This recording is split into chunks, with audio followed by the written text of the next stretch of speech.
Good Sunday to you. I'm Storm Team 9 Meteorologist Patrick Ellis here with your ENC Weather update for this February the 2nd, 2014. After the clouds and fog got out of here earlier on this afternoon, things looked quite nice, but things are going to change fairly rapidly as we head into tomorrow as a very unsettled weather pattern sets up for us across eastern North Carolina as the southern branch of the jet stream gets much more active while the northern branch takes a little bit of a break. So we'll talk about that here in the forecast update video. Looking at Beaufort time lapse today, and overall not too bad of a day. But like I said, clouds and fog were the big stories down there across down East Carteret County, the Outer Banks, Pamlico, and Albemarle Sound. But it took pretty much all day until about 3:30 or so for the sun to finally pop out down there. Inland areas got to see the sunshine a little earlier, closer to noontime, and ended up with a nice little sunset as we went into the 5:30 time frame as we were grabbing this earlier on this afternoon. But just a beautiful afternoon after a little soggy, nasty night last night. 61 was the high temperature in Greenville, 63 at Washington. Look at New Bern. Almost 70 today, 66 at Jacksonville. You got to see the sunshine a little quicker down there. You can kind of see that little stripe from New Hanover, Pender counties, all the way up towards New Bern. They actually saw a little bit more sunshine a little quicker this afternoon. The clouds and fog held things down in Morehead City and Hatteras. That's why you're in the 50s today. And the sun did come out in nice fashion for the inland areas, and that allowed for us to be into the 60s today.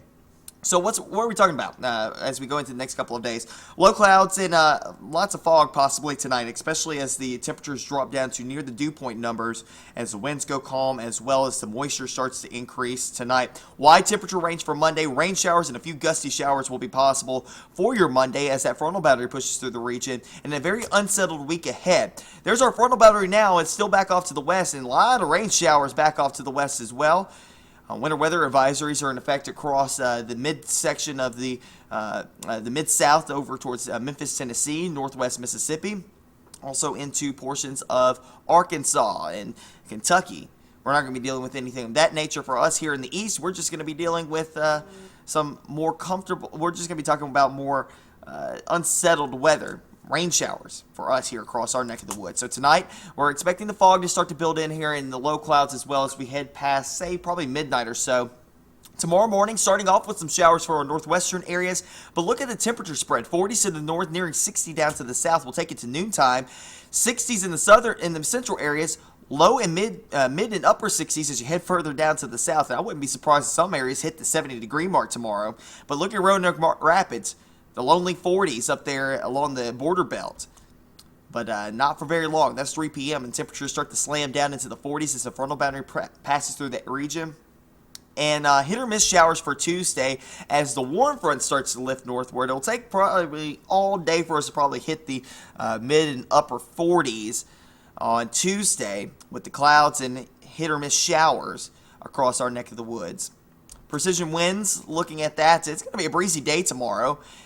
Mainly out of the south, but you see kind of where the frontal boundary lays itself across from Goldsboro to Greenville, back up to the Columbia as we head towards about noontime. Some gusty winds, 10 to 15 miles per hour, gusting to 20 to 25 miles per hour. As the winds shift around to the north, that's when the cooler air starts to move into the region.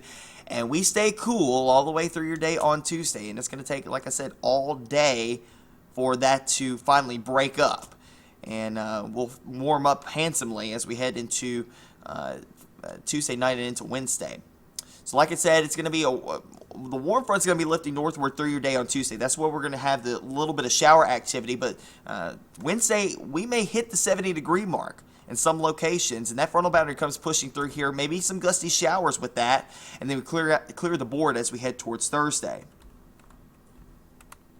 All right, onward to the modeling. This is the 12Z GFS run. This is valid for 1 p.m. tomorrow. Like I said, tomorrow, wide range of temperatures as that frontal boundary kind of sags southward. Northern areas will stay in the 40s and 50s. Central areas nearing the 60-degree mark, if not into the low 60s, before the frontal boundary passes through. And then down to the south, maybe tagging 70 before it's all said and done. But if you live north of US 70, expect the temperatures to fall as we head through the afternoon hours of Monday. But no mischief with that. We'll go out to Tuesday.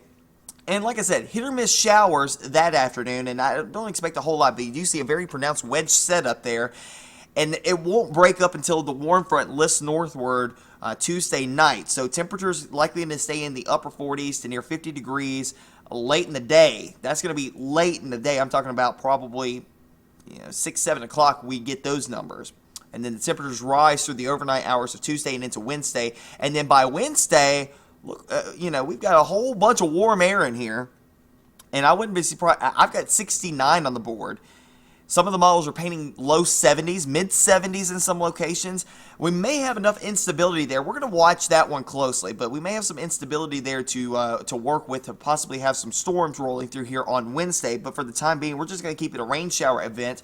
Gusty showers at that. You see the isobars very tightly packed. So it's likely going to be quite gusty in here as we head into Wednesday. So we'll watch that one closely over the next couple of days. This is Thursday afternoon, and we'll be dry that day. I think mostly sunny to partly cloudy skies. Temperatures will be cooler that day into the 40s, likely mid-40s, but we will be dry at least. Then we'll head out towards Friday, and I think Friday is going to be an interesting day.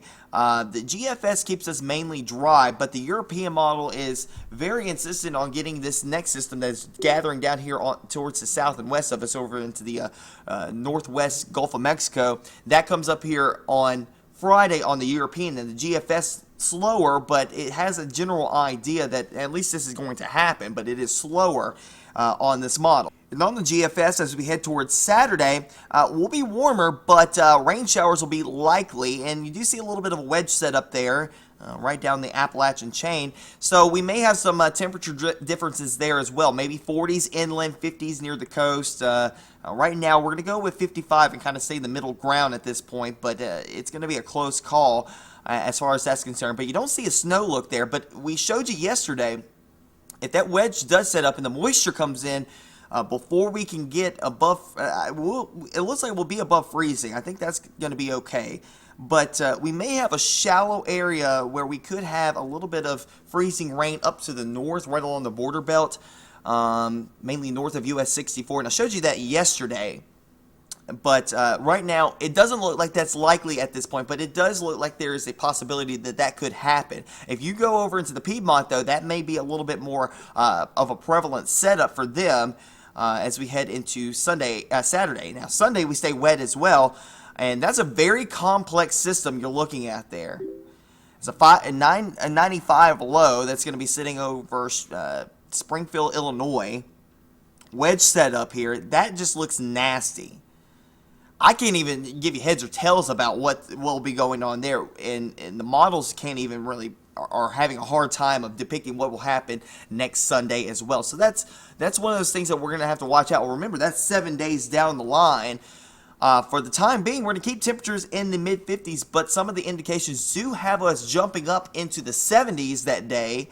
So that's going to be a very changeable forecast, especially for the weekend, and that's why I keep saying that this is a very unsettled forecast. You see that moisture train coming out of the Gulf of Mexico, and even some of the moisture trying to come across the Pacific Ocean once again. That southern branch of the jet stream, very, very active right now, and that is what's going to get us rain showers at least.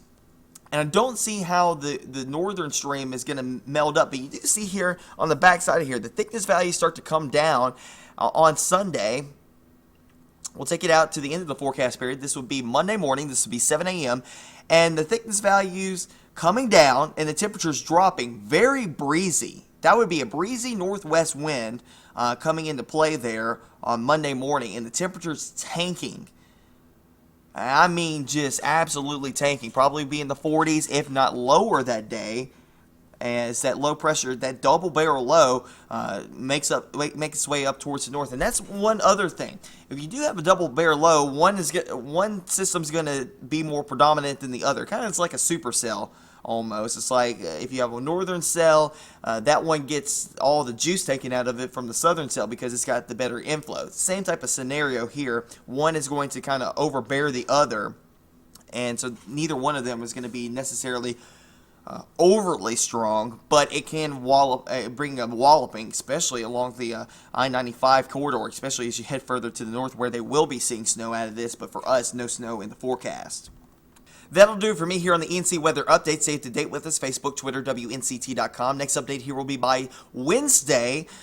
You can also download our brand new Storm Team 9 app on the Google Play Store and the Apple App Store is for free. You can get free radar, the live radar. You can also get our forecast discussions, blogs, videos, and also you get your warnings, any severe warnings that come out. If it uses the GPS signal within your phone. If you're inside the warning polygon, you get the warning, and if you aren't, you don't. So good information there, and keeps you safe. All right, have a great rest of your evening, a great day tomorrow, a great weather week ahead, and try to stay warm out there and try to stay not sick, because obviously with the roller coaster of temperatures, it's going to be all over the place here across the east. Have a great rest of your couple of days.